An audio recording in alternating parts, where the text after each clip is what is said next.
Ngiphinze ngibingelele bazalwane egameni la Jesu Kristu waseNazaretha. Sanguye uPastor Chilona Gina. Umntwana kaNkulunkulu okholwayo losindisiwe egameni la Jesu Kristu waseNazaretha. Ngiphuma ebandleni leFree Church of Christ ngaphansi kaBishop S.I. Gina beno Apostle Lady Bishop Gina egameni la Jesu Kristu waseNazaretha. Ngifuna ukukhumbulisa nje lokhu ukuthi ohambeni oluhambayo awuhambi wedwa, uhamba noNkulunkulu. Kanzi ngaphambilini ngike ngavela ngakhuluma ngoJoseph encwadini kaGenesis chapter number 37. Ngikhulume nomuntu lonamaphupho, kwenteka wakhuluma emaphupho wakhe kwagcina kwangazuthi ayafeyila ngenxa yokuthi ukhulume kubani laba wrong. Egameni la Jesu Kristu waseNazaretha kafishane ngidokhumbulisa ukuthi lelo phupho alikakafi, wena umphefumulo wakho usakuwe nenyama yakho kusahlangene. You'll never die. Ungarechi la khona athi uNkulunkulu uyawufinyelela khona, uyawuphatha khona, uyoba umbusi wakhona. Noma usukhasa ngamadolo sifinyelele lapho. Kodwa ke lamuhla ngidokhumbula ukuthi even though uselodibhali, uNkulunkulu sanenzaba nawe, uNkulunkulu sakhathalele. Udawukhumbula ukuthi endlini kaSawuli kunoJonathan lo akwamendela umusa naye womkhulumela kuyise wakhe oyekade efuna kumbulala kungenesizathu sokuthi ambulala. Lithi iBhayibheli lami ngalesikhathi uSawuli ebhizi efunana noDavid efuna ukuphila kwakhe egameni la Jesu Kristu waseNazaretha, kunoJonathan wabuta kuSawuli ukuthi Sawuli kungani ufuna ukubulala David? Udawukhumbula nje lo muntu ukwasiphatha kahle wasimela lo muntu kunesiqhwaga lesike sangenisa kwaIsrael ogama laso kwakunguGoliath, kwakungekho umuntu lonamandla okubhekana naye. Kodwa uNkulunkulu wasikhumbula ngoDavid lokunguye lowanqoba Goliath. Namhla sihledi kahle nje, kungani ufune kumbulala kungenesizathu na? Lithi iBhayibheli lami uSawuli wayaletha kuJonathan wathi hamba umbide David kuba sitohlala naye njengasemhleni egameni la Jesu Kristu. Nawe uNkulunkulu kuna somebody let them raise ukuthi even though kuliwa now but uyomisa nje loyi1 loyoqedza yonke lempi lekhona phakathi kwakho nawo, ngoba impi yokuqala lenkulu kunako sitha lesikhulu phakathi kwakho nguwe nawe. Lalela, umoya wakho usakhona kuwe, kuphila kusakhona kuwe. You'll never die until uNkulunkulu akubeke kulesa standard asithembisile. And uNkulunkulu uyathanda ukuthi wena uphile.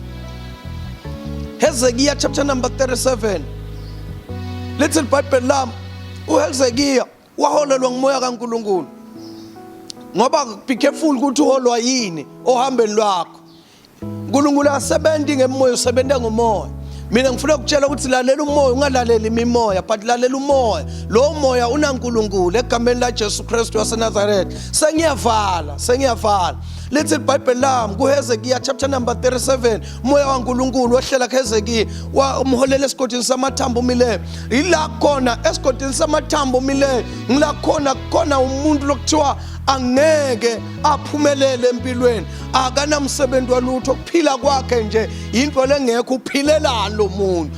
And lalela nasekhaya nawuthi uyabeka umbono awulalelwa ngenxa yokuthi wena kuthiwa vele akasebenzi lo muntu, akanamsebenzi walutho. Umuntu longenalutho bazalwane akathathwa into yalutho. Noma umbono wakho ungamuhle kangakanani, noma ubungawusindisa lo mndeni, kodwa ngenxa yokuthi akanamali uthathwa njengento le useless. Kodwa ngifuna kusho ukuthi uNkulunkulu uyakuhlonipha, uNkulunkulu uyakuthanda, unenzaba nawo, and utawujika tintfo egameni la Jesu Kristu. Njengoba ungalalelwa within 5 minutes ngifuna ukukutshela udakhuluma kanye bonke batawukhothama kuwo. Sengiyavala. Lithi iBhayibheli lami makafika Hezekiah esigodini samathambo mileyo, uthi Hezekiah uNkulunkulu nakambuta uthi ubonani? Uthi ngibona amathambo mina. Uthi lamathambo Hezekiah sengaphila yini? Uthi Hezekiah nakuthanze wena Nkosi. Lalela ke ngifuna kusho ukuthi Inkosi iyathanda ukuthi wena uphumelele. I just ukuthi pay attention enkosini. Pay pay attention na uNkulunkulu. Ake nibonane naSimakathi nibe ne conversation, xoxisane na uNkulunkulu. La create indzawo la nihlangana khona na uNkulunkulu. Utawubona indoda yakho.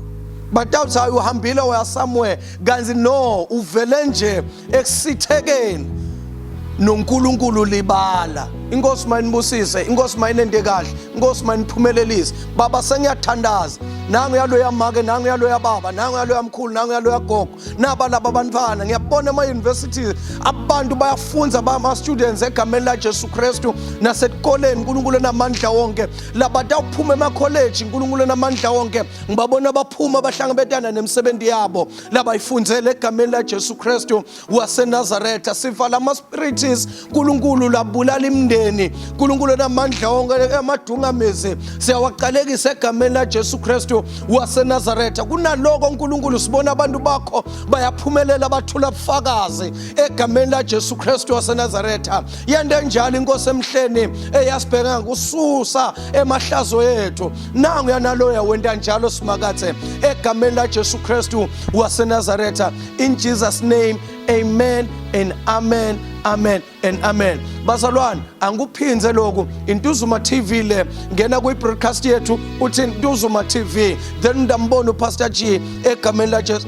Each and every single Monday udawuhlangana nawe. Mawuqala liviki wena uqala kahle kamnanzi, into lekhombe emuva ayisekho, sithi forward ever, backward never. ngaNkulunkulu nje losola ke egameni laJesu Kristu waseNazaretha. Ngikuphinzele, ngiqhamuka ebandleni le Free Church of Christ ministry ngaphansi kobuholi kaBishop S.I. Gina.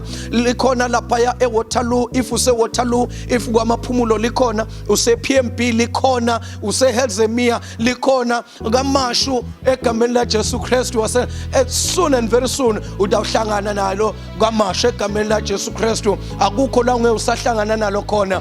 Kuintuzuma TV uyathola futhi nakhona uyakhonda in Jesus mighty name. Amen and amen.